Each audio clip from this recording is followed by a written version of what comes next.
So when we started the project with Search Institute, we were really focused on what developmental relationships would do for our students. What we realized pretty quickly is if you don't know how to model those elements, if you're not expressing those elements from adult to adult and the students aren't seeing you model that in your adult life, how much are they really gonna buy in to your relational framework? The Search project has allowed us as an organization to really think about how we are relating to one another. We've infused a lot of the framework into our everyday interactions with one another as a staff. So not just how we are working with students, but how we are engaging with one another in the work.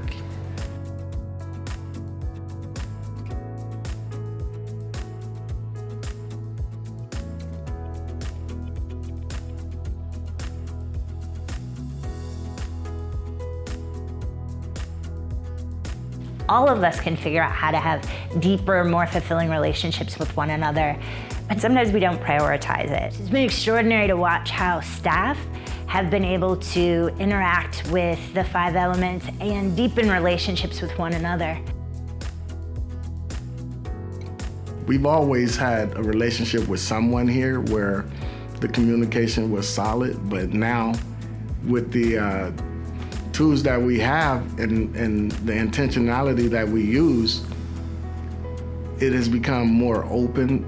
We get into some of the toughest or deepest conversations that affects us at home as well as at work.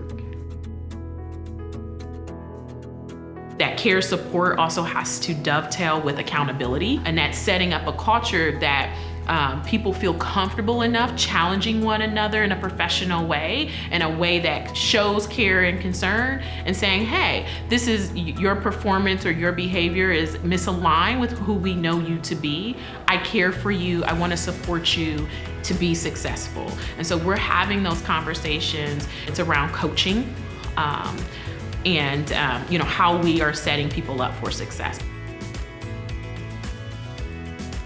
The relationships between staff and the support network that has arisen out of a focus on relationships is significant.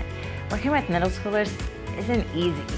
So when a staff person has a tough day and they know that they can trust another staff person to listen to them and to help them brainstorm and think about how to overcome a challenge, that makes all the difference.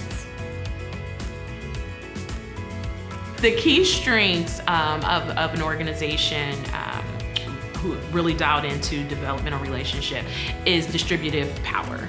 And it really goes alongside of the framework of sharing power and not taking on a top-down approach. It really is a transformative way of thinking about leadership and thinking about who we consider to be leaders.